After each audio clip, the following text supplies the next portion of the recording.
खबर शामिल करते हैं सियालकोट से। एबीसी न्यूज के ब्यूरो चीफ मोहम्मद अरशद रहमानी की रिपोर्ट के मुताबिक हाजीपुरा डस्का रोड पर नाजायज तजावजात के खिलाफ वजीर आला पंजाब मरियम नवाज शरीफ के हुक्म पर ग्रैंड ऑपरेशन जिला कौंसिल के चीफ ऑफिसर उल्फत शहजाद और म्यूनिसिपल कॉर्पोरेशन सियालकोट के एडमिनिस्ट्रेटर की निगरानी में किया जा रहा है।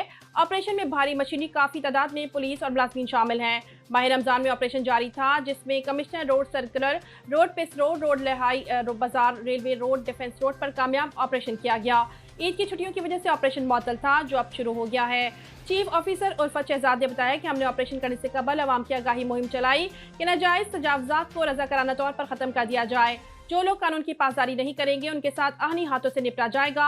नाजायज तजावजात का खात्मा हमारी अवलीन तरजीह में शामिल है। कोई सिफारिश नहीं मानी जाएगी, क्योंकि वजीर आला पंजाब का हुक्म है।